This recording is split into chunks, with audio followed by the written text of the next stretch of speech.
헬스장 등록했는데 운동도 오래 쉬었고 힘도 떨어져서 몸도 안 따라주고 기구도 처음 보는 기구들이라 어떻게 운동할지 막막하시죠? 오늘은 이런 분들을 위해서 추천하는 딱 한 가지 운동이 있습니다. 헬스 초보자라면 꼭 해야 하는 필수 운동이지만 쉽지 않은 운동. 한 가지라고 실망하셨나요? 만약에 영상에 나온 대로 그대로 따라 하신다면 이 한 가지 운동만으로도 충분한 효과를 얻을 수 있을 거라고 자부합니다. 집에서도 따라해 볼 수 있으니 미리 예행 연습을 해보실 수도 있는데요.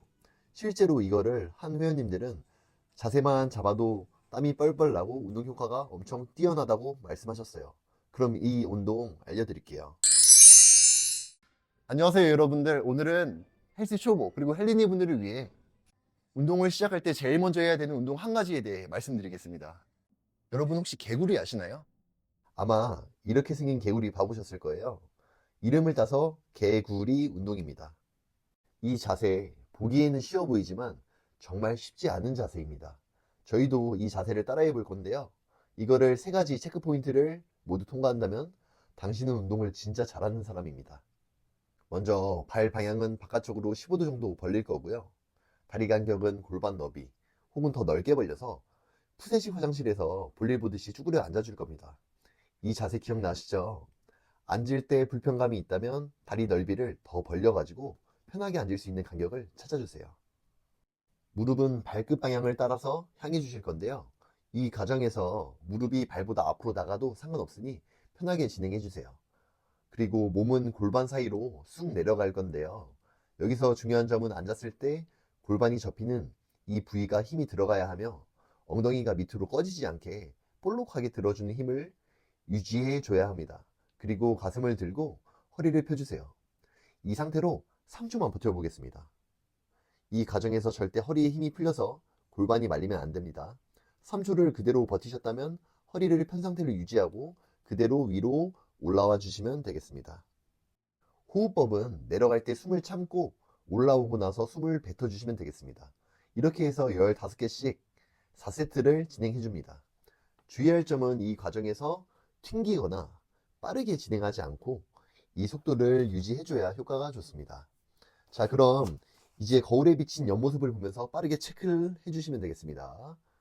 첫 번째, 뒤꿈치가 들리는지, 두 번째, 허리가 말리는지, 세 번째, 다리가 안으로 모이는지, 내가 몇 번에 해당되는지 빠르게 체크해 보겠습니다. 하지만 이 중에 해당 사항이 있으면 빠르게 해결법을 알려드려야겠죠. 첫 번째는 뒤꿈치가 들리는 경우입니다. 아킬레스건이나 햄스트링의 유연성이 떨어지는 경우인데요. 이러한 경우에는 종아리 쪽을 풀어주는 스트레칭을 15초씩 3세트 양발 진행해 줍니다. 그 후에 다리의 간격을 더 넓히거나 뒤꿈치에 원판을 놓고 진행하시면 발목이 더 안정된 상태로 운동을 진행할 수 있게 됩니다. 두 번째는 허리가 말리는 경우인데요. 골반의 회전 능력이 떨어지는 경우입니다. 이러한 경우에는 운동 전 미리 골반을 풀어주는 스트레칭을 진행해주면 좋습니다. 무릎은 바깥쪽으로 밀어주고 골반은 엉덩이를 봉구 세운 상태를 유지하면서 가볍게 앞뒤로 움직여주시면 되겠습니다. 이 스트레칭은 20초씩 3세트 진행해주세요. 스트레칭 진행 후에는 운동을 진행하는데요. 운동 진행 중에 너무 깊게 앉으면 골반이 말리면서 허리 힘이 풀려버리기 때문에 그 전까지만 앉았다가 1초를 멈추고 일어나기를 반복하면 되겠습니다. 세 번째는 무릎을 벌리는 힘이 약한 경우인데요. 무릎은 자연스레 발끝 방향 따라서 내려가야 합니다. 내려가거나 올라오는 과정에서 무릎이 흔들린다거나 올라올 때 다른 각도로 올라오게 된다는 얘기는 힘이 제대로 연결이 되지 않는다는 증거입니다. 이 경우에는 다리 내측의 긴장을 풀어주기 위한 스트레칭을 진행해 줄 건데요. 이 스트레칭은 2번, 3번에 모두 해당된다 보시면 되겠습니다. 이렇게 해서 맨몸으로 처음에 진행을 해주시고 동작이 잘 나올 경우 무게를 조금씩 증량해 가면서 연습해 주시면 되겠습니다. 맞아요. 스쿼트입니다. 하지만 여러분들이 기존에 하던 스쿼트랑은 조금 다를 수가 있습니다. 초보자분들이 많이 하지 않는 풀스쿼트인데요. 이 운동은 가동 범위를 최대로 활용해서 끝까지 앉는 운동입니다. 절반까지만 앉는 하프 스쿼트보다도 더 많은 근육에 힘이 들어가고 상체만 숙이는 스쿼트보다도 훨씬 효과가 좋은 운동입니다. 이 풀스쿼트는 자세와 속도까지 조절함으로써 앉았다가 올라오는 과정에서 발목, 다리, 고관절, 엉덩이, 허리, 복부까지 힘이 전부 들어가며 사용되는 느낌을 받으실 수 있을 겁니다. 여러분들은 이미 알고 있어요. 하체 운동이 몸에 좋고 균형 잡힌 발달에 좋다는 것을 이미 많이 들어보셨을 거예요.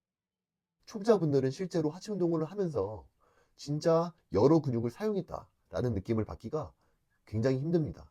특히나 자세가 잘못될 경우에는 오히려 허리나 무릎 통증을 느끼는 경우도 많습니다. 그래서 저는 운동을 막 시작한 여러분들이 단 하나의 운동만 해야 된다면 이 운동으로 연습하는 걸 추천드릴게요. 그럼 마지막으로 정리하겠습니다. 운동을 진행할 때 영상을 멈추고 한번 다시 확인해 주세요. 이 운동을 해보시고 실제로 어떠셨는지 댓글 달아주시면 답변 드리도록 하겠습니다.